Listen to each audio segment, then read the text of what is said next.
दोस्तों रेनेसेंस का मतलब होता है किसी चीज का फिर से रीजनरेट होना या उसका जागना।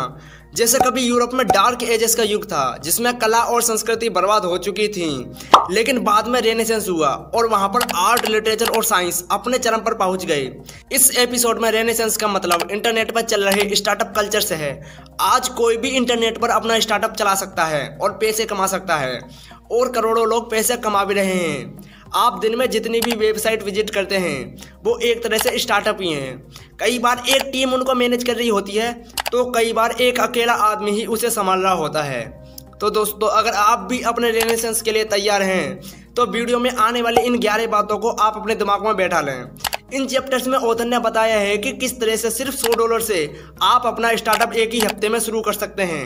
बहुत बड़ी स्टार्टअप ना सही, बट माइक्रो बिजनेस तो शुरू कर ही सकते हैं और बाद में आगे चल के उसे स्केल अप कर सकते हैं। तो आइए जानते हैं। Lesson number 1, convergence.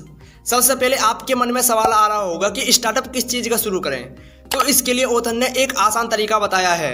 सबसे पहले आपके जो भी इंटरेस्ट हैं उनकी एक लिस्ट बनाइए। फिर आप ये देखिए कि उनमें से किस इंटरेस्ट के लिए लोग आपको पैसे देने के लिए तैयार हो जाएंगे, तो आप उस इंटरेस्ट को लेकर अपना स्टार्टअप शुरू कर सकते हैं। जहां इंटरेस्ट और कमाई दोनों की पॉसिबिलिटी हो उसी को ही कन्वर्जेंस कहते हैं। आइए एग्जाम्पल से समझते हैं। मान लीजिए कि आपके इंटरेस्ट हैं बुक समरी बनाना, हेल्थ एडवाइस देना, हिस्ट्री वगैरह पढ़ना और जॉगिंग। अब आप एक ब्लॉग बनाते हैं और उस पर अपनी बुक समरी लिखते हैं, तो बहुत कम चांसेस होंगे कि लोग उन्हें पढ़ेंगे, क्योंकि उसके लिए सबसे पहले आपको एक फेमस राइटर होने की जरूरत होगी। और हम एज्यूम कर रहे हैं कि आप सिर्फ अपने इंटरेस्ट के लिए बुक समरी लिखते हैं, तो इस तरह से आपका ब्लॉग नहीं चलेगा। हेल्थ एडवाइस भी सिर्फ आप अपने लिए ही बनाते हैं और मान लेते हैं कि हेल्थ की भी आपके पास कोई खास नॉलेज नहीं है, तो इस पर भी अगर आप काम शुरू करेंगे तो सफल नहीं होंगे। ऐसे ही जॉगिंग भी ऐसा ही टॉपिक है जिस पर आप ज्यादा कुछ नहीं लिख पाएंगे। तो बचा हिस्ट्री।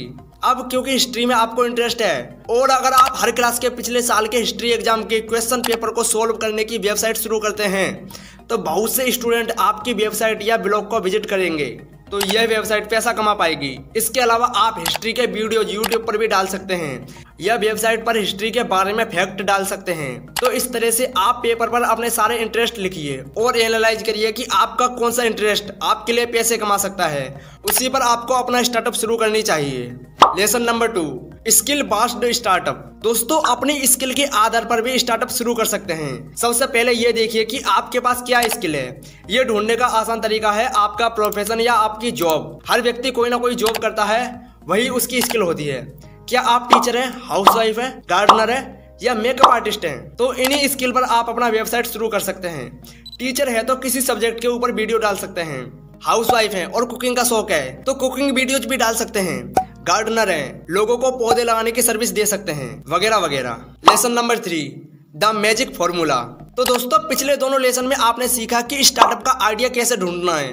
अब उस आइडिया को प्रोडक्ट बनाकर कैसे बेचना है, इसके लिए ऑथर ने 3 स्टेप का आसान सा फॉर्मूला दिया है। आपको ये 3 चीजें आनी चाहिए। Number 1, product. जो भी आइडिया है उसको प्रोडक्ट में कन्वर्ट कर दीजिए, जैसे कुकिंग वीडियोज या टीचिंग लेसन्स। Number 2, website. एक वेबसाइट बना लीजिए और उन पर वीडियो अपलोड कर दीजिए। कीमत डिसाइड करिए और उसे किसी भी ऑनलाइन ऐप के जरिए बेच सकते हैं, जैसे कि पेपल। अगर आपको वेबसाइट बनानी नहीं आती तो फाइवर या अपवर्क आदि से वेबसाइट से फ्रीलांसर ढूंढ सकते हैं जो कम पैसे में आपके लिए बेसिक सी वेबसाइट बनाकर देंगे। Number 3, customer. अगर आपको प्रोडक्ट को कस्टमर तक ले जाना है, इसके लिए आप फेसबुक या गूगल पर एडवर्टाइज कर दीजिए। इससे कस्टमर आपकी वेबसाइट पर आ जाएंगे और वहां आपका प्रोडक्ट खरीदेंगे। लेकिन दोस्तों, आपके प्रोडक्ट का आइडिया जबरदस्त होना चाहिए, क्योंकि बेकार की चीजें कोई नहीं खरीदेगा। तो ऑनलाइन स्टार्टअप करने के लिए यही बेसिक चीजें चाहिए होती हैं। Lesson number 4, happiness in box. इस लेसन में ऑथर ने हैप्पीनेस का सीक्रेट बताया है। दोस्तों, हर प्रोडक्ट सक्सेसफुल नहीं होता। लोग ऐसा प्रोडक्ट खरीदना चाहते हैं जिसका पैकेट खोलते ही उन्हें हैप्पीनेस मिले। जब लोग चिप्स का पैकेट खोलते हैं तो उनकी भूख मिटती है, इससे उन्हें हैप्पीनेस मिलती है। जब जूतों का पैकेट खोलते हैं तो उन्हें कंफर्ट के साथ चल पाने की खुशी मिलती है। मोबाइल का पैकेट खोलते हैं तो उन्हें अपनों से बात कर पाने की खुशी मिलती है। इसी तरह हर पैकेट में ऐसा प्रोडक्ट होता है जिससे हमें खुशी मिलती है। क्या आपके साथ भी ऐसा नहीं होता? तो दोस्तों, इसी में आपकी सफलता का राज छुपा है। अगर आपका स्टार्टअप चल नहीं पा रहा है तो भी इस सीक्रेट का इस्तेमाल करिए। और नया स्टार्टअप शुरू करना है तब भी ऐसा प्रोडक्ट सोचिए जिससे पाकर लोगों को खुशी मिले, नहीं तो कोई भी आपका प्रोडक्ट नहीं खरीदेगा। इसीलिए ब्रेनस्टॉर्मिंग करने के बाद ही प्रोडक्ट का आइडिया बनाइए। Lesson number 5, add value. खुशी के अलावा दूसरा पैरामीटर जो आपके प्रोडक्ट को सक्सेसफुल करेगा वो है वैल्यू। क्या आपका प्रोडक्ट दूसरों की जिंदगी में वैल्यू ऐड कर रहा है? जैसे अगर आपको ब्लॉग ही शुरू करना है तो सोचिए कि वो आपका ब्लॉग किस तरह से लोगों की हेल्प करेगा। क्या वो नया नॉलेज देगा या उनकी किसी प्रॉब्लम का सॉल्यूशन देगा? तो इस तरह का प्रोडक्ट बनाने की सोचिए। इसके लिए आप इन आइडियाज की हेल्प ले सकते हैं। देखिए कि मार्केट में क्या अवेलेबल नहीं है या कौन सा प्रोडक्ट बेकार है लेकिन लोगों को लेना पड़ता है। क्या किसी चीज की एक्सेसरी बनाई जा सकती है या फ्यूचर में कुछ नई चीज की डिमांड होने वाली है? इससे आप एक वैल्यू वाला प्रोडक्ट बना पाएंगे। Lesson number 6, start with 6 steps. दोस्तों, आपको अपना स्टार्टअप इन 6 तरीकों के साथ करना चाहिए। नंबर 1, प्रोडक्ट बनाइए। नंबर 2, वेबसाइट बनाइए। नंबर 3, लोगों को ऑफर दीजिए। नंबर 4, पेमेंट का तरीका बनाइए। नंबर 5, लोगों को प्रोडक्ट के बारे में बताइए। इसके लिए आप ऐड दे सकते हैं। नंबर 6, स्टेप 1 से लेकर 5 तक सीखिए और रिपीट करिए। तो देखा दोस्तों, आप 6 स्टेप में ही अपना स्टार्टअप शुरू कर सकते हैं।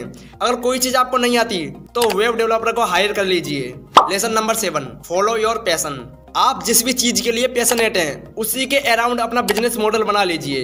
अगर क्रिकेट आपका पैशन है तो आप क्रिकेट के नए प्रोडक्ट के बारे में सोच सकते हैं। अगर घूमना फिरना आपका पैशन है तो ट्रेवल ब्लॉग शुरू कर सकते हैं।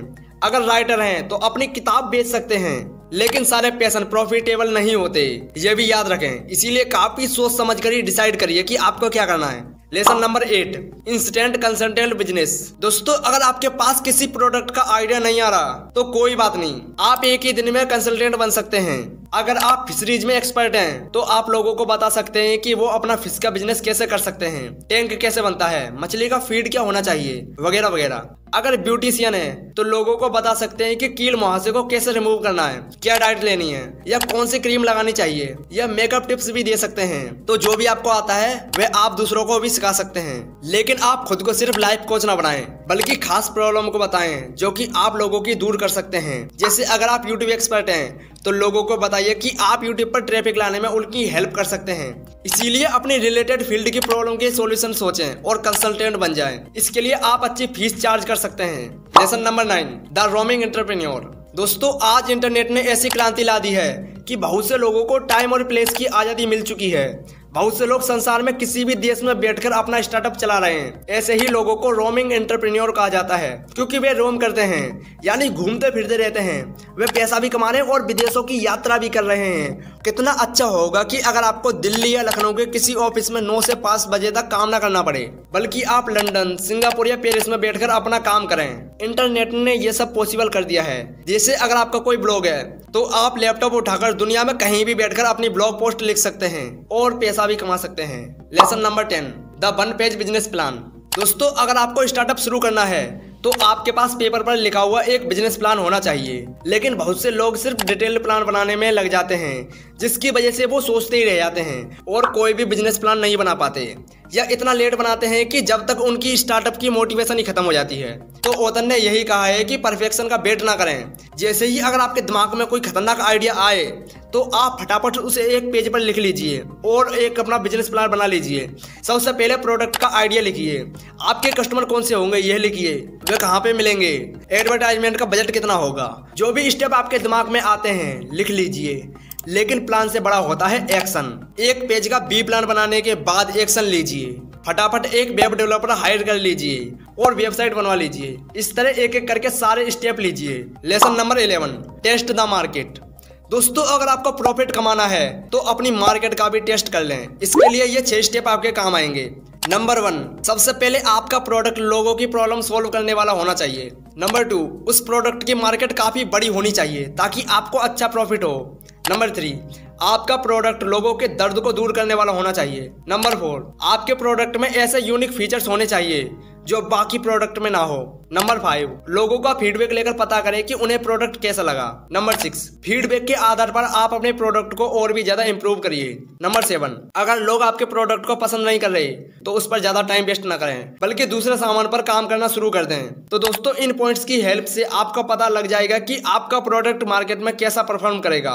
अब आप यार वेट किसका कर रहे हैं, अब जाके अपना स्टार्टअप शुरू करिए और पैसा कमाइए। तो गाइज, वीडियो को लाइक करें और चैनल को सब्सक्राइब करें, क्योंकि यार बहुत मेहनत लगी है इस वीडियो को बनाने में।